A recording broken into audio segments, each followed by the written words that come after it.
Buat kamu yang lagi kepikiran atau sedang berusaha membuat sebuah produk yang sangat kecil atau kita biasa sebut adalah produk UMKM atau usaha mikro.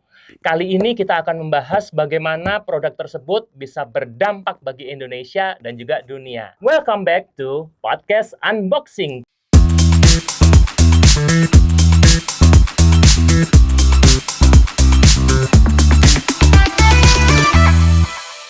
Nah, di sebelah saya sudah hadir seorang pakar manajemen yang juga seorang PhD. Waduh, ini adalah seorang doktor yang sudah berpengalaman beberapa tahun terakhir ini belajar dan juga meriset. Halo, saya Tutur Wicaksono. Saya dosen prodi manajemen Universitas Ciputra kampus Jakarta. Fokus riset saya lebih banyak di penentuan prioritas strategi bisnis, dan biasanya riset saya lebih banyak di strategi bisnis berkaitan dengan environmental sustainability dan technology adoption. Luar biasa sekali, Pak Tutur PhD ini ternyata kalau saya cek and recheck, kita cek and recheck nih, dia sudah punya beberapa publikasi riset yang semuanya sudah Elsevier dan semuanya Q1. Wah, ini gila. Dan ini berikut publikasi-publikasi yang Pak Tutur sudah buat. Yes, kali ini kita akan membahas sebuah produk UMKM atau usaha mikro yang sedang banyak sekali kita bisa jumpai di sekitar kita. Nah, kita akan sebut produk ini adalah kopi susu, Pak. Nah, ternyata setiap harinya kita kalau mau berangkat ke kampus, lagi mau sekolah, mau berangkat kerja, itu kayak perjalanan tuh selalu kita bisa melihat mata kita kalau di pinggir jalan tuh kayak banyak banget orang jualan kopi susu. Mau dari merek yang ayam kayak, atau merek yang hati-hatian kayak, atau merek-merek yang banyak banget ternyata, mau yang mahal atau murah. Tapi kita mungkin bahasnya yang murah dulu. Nah, ini fenomena apa, Pak? Yang kerasa atau mungkin Bapak perlu angkat nih untuk kita semuanya. Ini kopi susu mobile vendor itu ya, Iya. yang ada yang Ya, digowes yang gitu mungkin ya. yang digowes ya, karena itu kan Ya, murah ya, ya. ya, Relatif ya. murah karena 8.000. 8.000 bisa tiap hari orang beli. Setiap Hmm. pagi 8.000, setiap Iya, sore iya, 8.000 iya, tuh iya. kayak nggak apa-apa gitu kan. Iya. Ini seperti kayak evolusi gabungin antara Starbucks dengan Starlink gitu ya. Mungkin Ya, seperti itu gayanya kali tuh ya. ya. Mungkin ya, oke. Iya. Seperti apa, Pak? Gimana, Pak? Ya, fenomena ini cepat sekali berubahnya, dan saya juga merasakan, Pak Mo, ini yang saya rasa gaya jual mobile vendor si kopi susu ini sepertinya menyambut minat si customer sendiri karena butuhnya cepat. Kemudian kan kalau Starlink kita harus buat dulu di situ gitu ya, kadang-kadang gitu ya. Terus mereka juga customer butuh merek kayak tadi ada bilang merek hati, merek ayam tadi kan.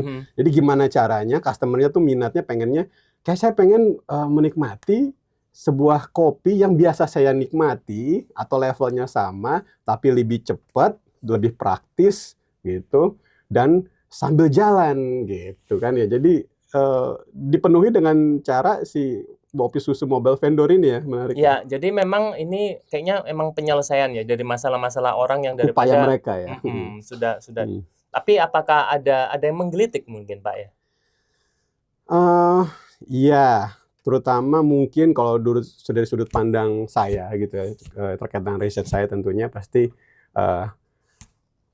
jumlah ini ya Pak Mo ya, jumlah limbah yang diproduksi setelah jumlah cup yang harus terbuang gitu ya, menjadi sampah. Kemudian ya kita kanan kiri kita lihat sendiri kalau kita jalan ke kantor, ke kampus gitu ya, itu nggak sedikit lihat plastik di mana-mana. Ada cup kopi hati tadi, cup kopi ayam tadi gitu ya, tiba-tiba hanya jadi sampah mendarat di sekitar kita. Jadi kita enjoy, emang enak sih, kita gampang dapetin akses untuk dapetin kopi itu gitu, yang biasanya kita harus nyempetin 15 menit untuk belok dulu ke kopi hati itu. Apa ya berarti itu apakah kalau kita berarti kan membahasnya bahwa ada masalah yaitu limbahnya gitu kan. Nah, ini apa berarti kalau kita ngomongin masalah riset, lalu metode yang keluar dari riset tersebut, bagaimana caranya, itu apa namanya, Mbak? Maksudnya mungkin bahasanya kalau saya sebagai orang awam, apakah limbahnya itu yang penting kita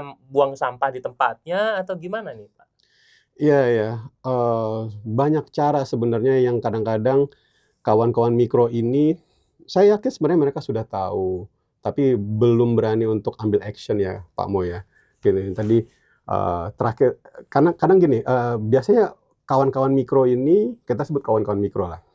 Ini lebih fokus di, kalau tentang sustainability sebuah bisnis, fokusnya padanya economic sustainability, Pak Mo, gitu.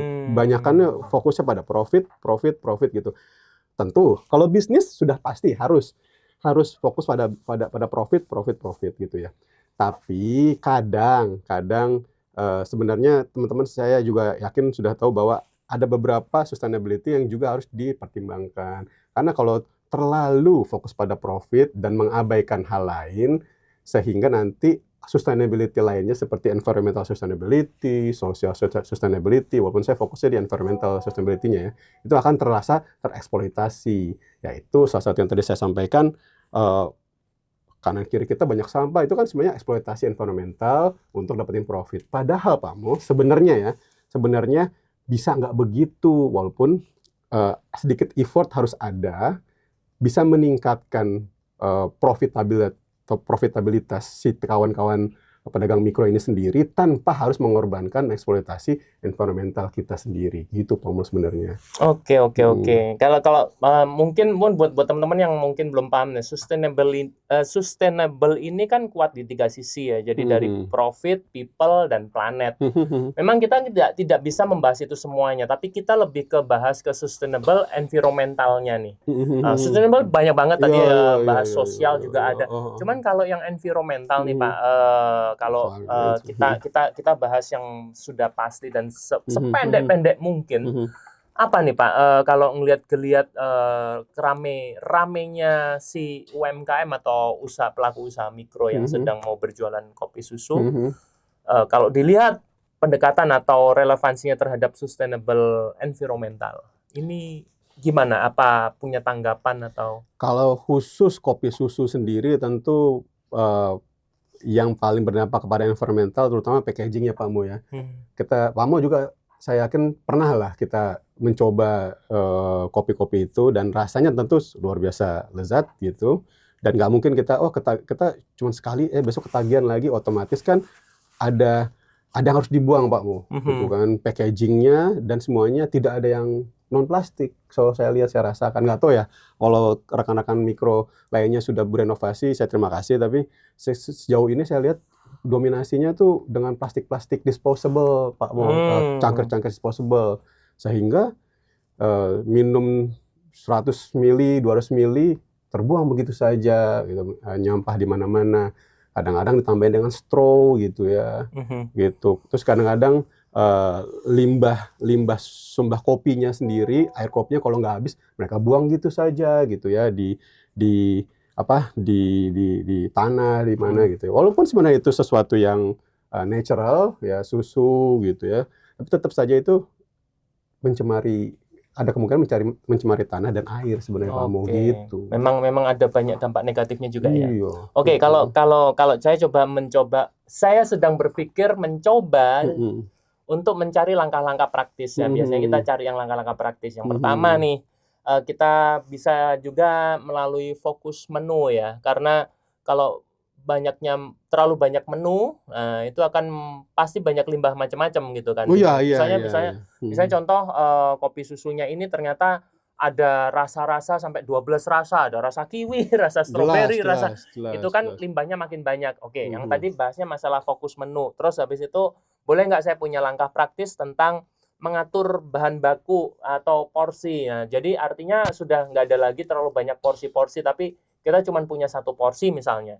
Tapi kan memang agak susah kalau ada customer yang butuhnya kalau nggak yang gede banget atau kecil banget atau tengah-tengah. Tapi apakah itu juga sebuah langkah praktis ya? Kalau dari saya, dari selain fokus menu dan juga kita mengatur tentang bahan baku serta porsi, kita juga harus memikirkan selain tadi yang mengelola limbah yang bikin kotor tadi, itu juga kan hal-hal yang kita lakukan ini, boleh nggak langkah praktisnya adalah diinformasikan ke pelanggan bahwa kita memang sedang kayak punya campaign ya, campaign zero waste misalnya, atau green living Iya, misalnya. iya, iya. Nah, ini langkah praktis yang menurut saya ini kan pendek pikiran ya Pak. Apakah Bapak punya pemikiran yang lain atau memang setuju atau ada tambahan gitu Pak? Iya, ini menarik Pak Mo.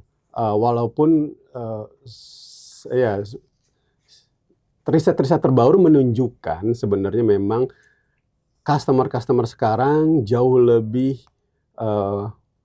mau sesuatu yang green. Mereka lebih terbuka sesuatu yang ramah lingkungan, sudah sadar bahwa memang kerusakan lingkungan itu memang sudah dekat dengan mereka gitu. Tapi dalam nature aslinya ya, customer tuh nggak mau repot Pak Mo gitu. Soal campaign mereka nggak peduli kadang-kadang Pak Mo gitu. Benar-benar nggak peduli bahwa ya saya cuma mau beli kopi gitu kan. Jadi menurut saya harusnya memang rekan-rekan dari usaha mikronya ini yang lebih effort melakukan inovasi improvement sedikit lah yang sekiranya sebenarnya itu bisa memberikan jawaban bahwa oh iya ya yang saya beli ini saya cuma beli 8.000 tapi saya sekaligus mau menyelamatkan dunia kata Pak Mo tadi gitu kan gitu. Terus dengan 8.000 ini ternyata saya bisa menjaga lingkungan. Wah, terus misalkan nih Pak Mo, kita beli, oh ya biasanya berapa sih 8.000 gitu ya, apa 10.000 gitu. Kita beli, bisa aja nih dari usaha mikro saya kasih contoh sebuah improvement yang kira-kira bisa menggait teman-teman yang tadinya mungkin nggak peduli, lebih sedikit peduli gitu. Contohnya kayak kasih aja Pak Mo dia nanti kalau misalkan Anda balikin sampahnya ke kami besok gitu ya. Sekarang beli hari ini, besok udah habis bawa lagi sampahnya gitu ya ke kami, kasih potongan 20% gitu Pak Mo. Gitu. Jadi bayangin kalau dia satu penjual itu bawa 100 kopi terjual, terus kemudian besok kan ada chance kemungkinan 20% datang lagi retensi tuh Pak Mo. Retensi pelanggan tuh lumayan jadi tuh. sudah ada keberlanjutan ya. Iya, untuk dari profitable-nya keberlanjutan retensi lumayan tuh 20% daripada harus ke sana gitu kan. Tempat lain. Nah, habis itu ditambah lagi tuker tuh Pak Mo cup-nya dari yang kosong sama yang baru. Kan ujung-ujungnya si penjualnya akan tetap bawa 100 cup, bedanya dia kosong gitu kan. Sampah nggak ada di jalanan, sampahnya ngumpul di mikro, orang mikronya ini kemudian rekan-rekan mikro ini bisa memanfaatkan sampah itu tersebut. Terserah mau buat apa. Sampahnya bisa dijual lagi, dilebur lagi, bikin paving block, macam-macam Pak Mo kan gitu ya. Itu jadi win-win solution. Kita kenal sebenarnya kalau kayak gitu namanya circular economy Pak Mo. Gitu. Jadi proses bisnis yang bentuknya loop sirkular tanpa putus sehingga residunya minim sekali untuk mengotori lingkungan gitu. Luar biasa. Dengan profitable tentunya gitu. Ya itulah tadi tujuan utama ya. Kita sudah akhirnya bisa memahami bahwa sebuah produk yang kita jual itu ternyata emang harus sustain, tapi karena sustain itu banyak banget ya, sustainable banyak banget. Nah, kita tadi membahas tentang beberapa sustainable yang profitable dan sustainable yang environmental ya. Memang ini akan mengandung banyak sekali pertanyaan. Buat teman-teman yang masih kepo atau punya pertanyaan-pertanyaan seputar produk yang sustain, buat teman-teman yang mungkin mau membuat sebuah brand startup dan bagaimana supaya sustain, bolehlah silakan bertanya-tanya di kolom komentar dan kita akan pasti menjawab, dan yang menjawab langsung dengan Pak Tutur nanti akan saya coba sodorkan pertanyaannya. Siap. Dan nggak kerasa ternyata podcast sudah ada di ujung acara, dan yang pasti kita akan membahas tentang conclusion dan solusinya. Nah, sekarang kan kita juga bisa melihat nih, kalau kita membahas tentang banyak sekali usaha-usaha rumahan yang sedang viral tapi cepat tutup atau cepat menghilang gitu. Jadi si A lagi buka kopi susu A gitu ya, tiba-tiba tahun depan udah nggak ada lagi.